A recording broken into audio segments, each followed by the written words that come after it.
नमस्कार, मैं प्रांशी राठौर और आप देख रहे हैं नेक्स्ट 9 न्यूज़। एक बार फिर से स्वागत है हमारी स्पेशल प्रोग्राम आमने सामने में, जिसमें हम चर्चा करेंगे आज यहाँ पर भारतीय जनता पार्टी, कांग्रेस पार्टी और आम आदमी पार्टी के बारे में। इस वक्त देखा जाए तो देश के केंद्र में सत्ता में भारतीय जनता पार्टी बनी हुई है, लेकिन भारतीय जनता पार्टी यहाँ पर निशाने पर है तमाम विपक्षी दलों के।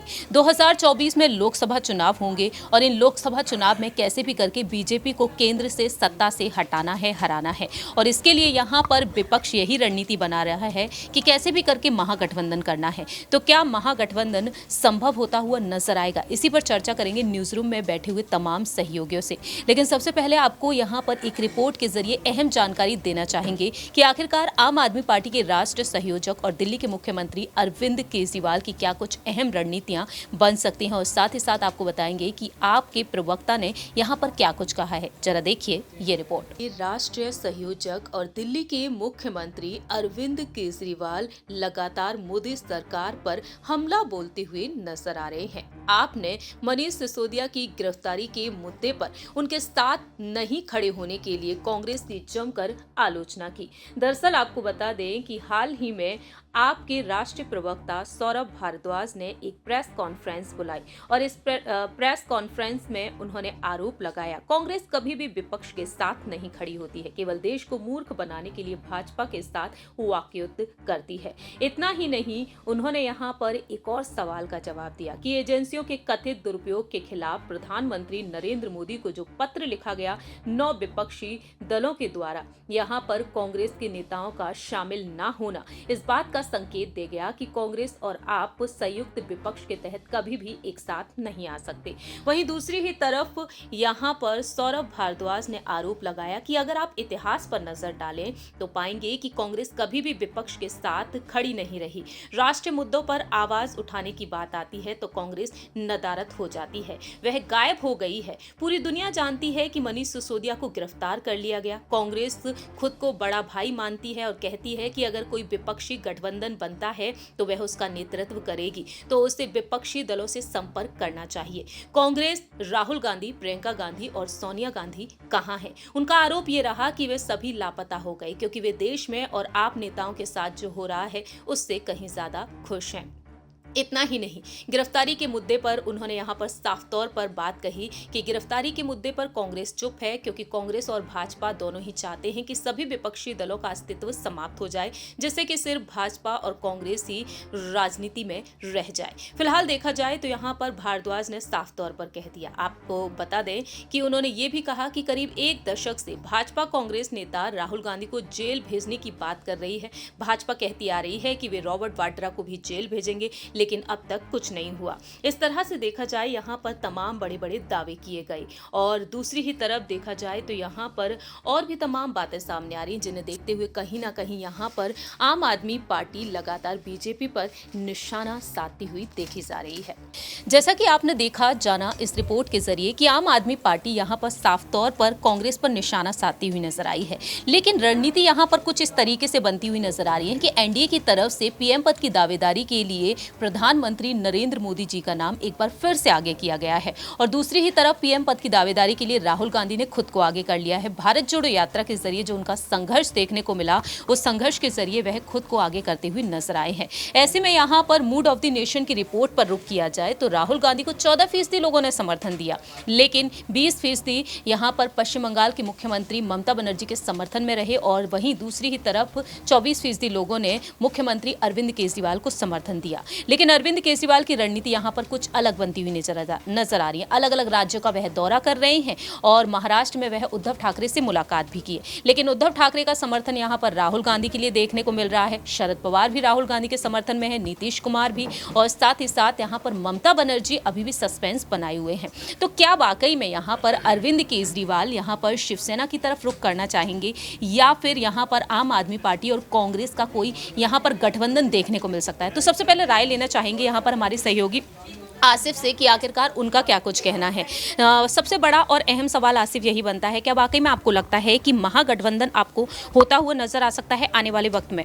नहीं, देखिए इसमें कोई शक नहीं है। प्रांतीय गठबंधन को लेकर तो होती ही रहती हैं, चाहे 2022 का मामला हो, चुनाव हो, या फिर अगर हम विधानसभा चुनाव को देखें तो सिर्फ और सिर्फ कांग्रेस हर जगह कहीं ना कहीं उम्मीदें कायम रखी कि शायद उन्हें मिल जाए। लेकिन अगर हम अखिलेश की बात करें, मायावती की बात करें, बीजेपी की बात करें, तो सब क्षेत्रीय पार्टी से रहता है। लेकिन जिस तरीके से इस वक्त माहौल बन रहा है, अरविंद केजरीवाल को लेकर देखें, ममता बनर्जी को लेकर देखें, तो अब सब लोग जो है गठबंधन से भागते नजर आ रहे हैं। अब कांग्रेस की मजबूरी है कि छोटे छोटे दल से वो करे, ताकि चाहे यूपी बिहार जैसे राज्यों में ज़्यादा सीटें हैं तो वहाँ से ज़्यादा मिल सकें, ये कोशिशें रहती हैं। लेकिन ये देखना पड़ेगा कि अखिलेश यादव की जो मंशा है उस हिसाब से, और नीतीश कुमार की जो मंशा है उस हिसाब से मुझे लगता है कि शायद गठबंधन का रास्ता इतना आसान तो नहीं है। फिलहाल देखा जाए इस वक्त की जो बड़ी खबर सामने आई, हाल ही में अमेठी का दौरा किया अखिलेश यादव ने, और उन्होंने सोशल मीडिया के जरिए साफ तौर पर कह दिया कि अगली बार यहाँ पर किसी अन्य प्रत्याशी को चुना जा सकता है। तो क्या सपा प्रमुख अखिलेश यादव यहाँ पर अपने प्रत्याशी को आगे करेंगे? यहाँ पर स्मृति ईरानी है और राहुल गांधी को लेकर यही दावे किए जा रहे हैं कि कहीं ना कहीं वह चुनाव लड़ सकते हैं। बिल्कुल, देखिए ये बहुत बड़ी बात है। और अभी अखिलेश यादव ने 2 दिन पहले ही कहा कि हम यूपी के लोकसभा चुनाव में 80 सीटें हैं और 80 से 80 सीटों पे वो चुनाव लड़ते नजर आएंगे, ये साफ शब्दों में अखिलेश यादव ने कहा। और देखिए अभी तो हालांकि वो विधायक हैं, क्योंकि अभी आपने देखा कि आजमगढ़ से लोकसभा के उपचुनाव हुए थे इसी वजह से, क्योंकि उन्होंने चुनाव दरअसल जो है इसे तो संसदीय से उनको इस्तीफा भी देना पड़ा। मुझे लगता है कि देखिए योगी जी से दरअसल उनका आमना सामना भी संसद में हम आपने देखा, तीखी बहस भी हुई, तो मुझे लगता है शायद वो चुनाव न लड़े। हालांकि अपने एग्जाम्पल दिया राहुल गांधी, हालांकि वो अमेठी आएंगे कि नहीं ये भी एक सवाल है, वायनाड चले गए हैं। लेकिन ये अच्छी बात है कि कम से कम अगर लोकसभा में होते तो शायद संसद में इस तरह के नेता देखने को मिलते। लेकिन अखिलेश यादव नहीं जाएंगे, शायद ये कम चांस है क्योंकि वो विधायक है अभी। फिलहाल देखा जाए यहाँ पर अखिलेश यादव के चांसेस काफ़ी कम नजर आ रहे हैं, लेकिन गौर किया जाए यहाँ पर अरविंद केजरीवाल की रणनीतियों की तरफ, तो आखिरकार अरविंद केजरीवाल क्या कुछ कहना चाहेंगे।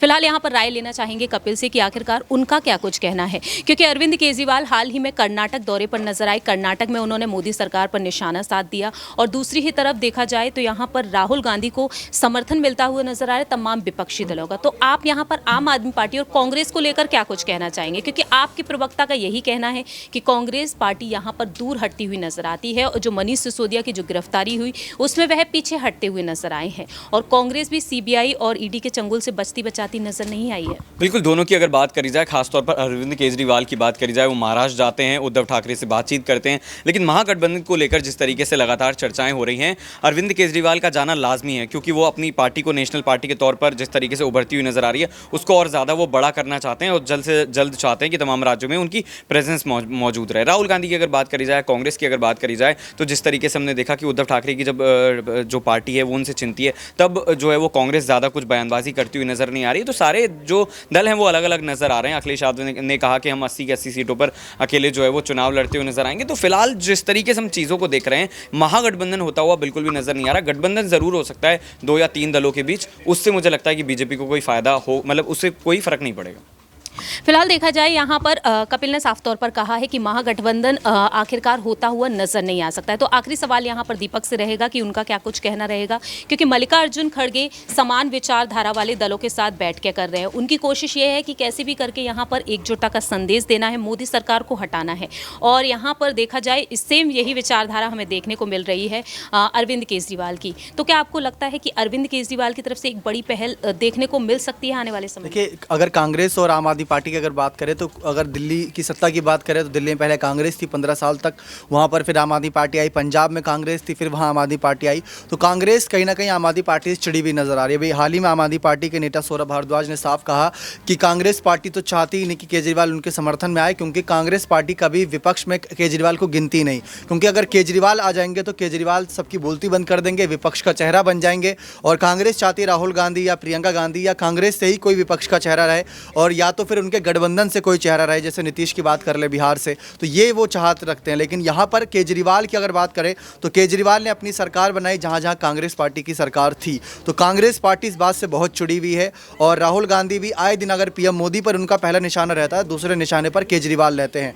आप गुजरात चुनाव उठाकर देख लीजिए, भारत जोड़ो यात्रा के दरमियान राहुल गांधी ने केजरीवाल को लेकर साफ कहा था कि सोशल मीडिया की ये तुच्छ राजनीति करते हैं, इससे आगे कभी नहीं बढ़ने वाले। लेकिन जैसे जैसे कांग्रेस के गढ़ जीतते चले गए, वैसे वैसे कहीं ना कहीं कांग्रेस कांग्रेस पार्टी के नेताओं को मिर्ची लगती चली गई, केजरीवाल इतनी तेजी से आगे क्यों बढ़ रहे हैं, कांग्रेस के वोट बैंक क्यों काट रहे हैं। क्योंकि अगर आज आप देखें कि कांग्रेस की सरकार के कितने वोट बैंक केजरीवाल ने काटे, आपके सामने नतीजे खुद होंगे। तो विपक्ष में अभी केजरीवाल को इसलिए अध्यक्ष खड़गे नहीं जोड़ रहे क्योंकि केजरीवाल की विचारधारा कांग्रेस को भी डुबाने की है। क्योंकि आज अगर देखें छत्तीसगढ़ में अभी हाल ही में उन्होंने एक बयान दिया, वहां पर उन्होंने जो बयान दिया वो उन्होंने साफ कहा कि पहले बीजेपी ने लूटा, फिर कांग्रेस ने लूटा, फिर कांग्रेस ने लूटा, फिर बीजेपी लूटने की बात कर रही है। तो दोनों ही यहाँ पर लूट रहे हैं, देश को लूट लिया। 75 साल अगर देश की आज़ादी को हो गए, कांग्रेस उसमें कम से कम 70 साल या फिर 65 साल आगे थी। तो कांग्रेस ने 65 साल में क्या किया, और अगर 10-12 साल बीजेपी रही तो बीजेपी ने क्या किया, तो दोनों ने मिलकर लूटा। केजरीवाल दोनों पर निशाना साधने, इसी वजह से अभी तक कांग्रेस और आम आदमी पार्टी बन नहीं पाई। आखिरी सवाल यही रहेगा कि आखिरकार 2024 में किसकी सरकार बनती हुई नजर आ सकती है? देखिए, अगर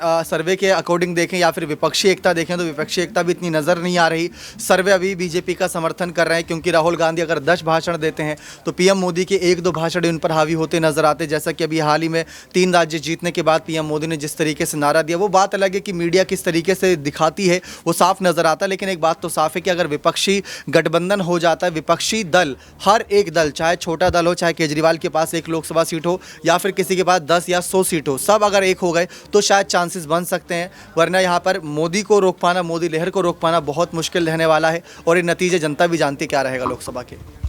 जाहिर सी बात है, देखा जाए तो अब तक जितनी भी रिपोर्ट सामने आई है उसके मुताबिक यहाँ पर पीएम मोदी आगे बढ़ते हुए नजर आए हैं और एक बार फिर से यहाँ पर उन्हीं के जीतने के चांसेस ज़्यादा से ज़्यादा नजर आ रहे हैं। फिलहाल हमने न्यूज़ रूम में बैठे हुए तमाम सहयोगियों से उनकी राय ली, लेकिन आपकी क्या कुछ यहाँ पर राय प्रतिक्रिया है ये आप बता सकते हैं कॉमेंट सेक्शन में। तब तक के लिए आप देखते रहिए नेक्स्ट 9 न्यूज़।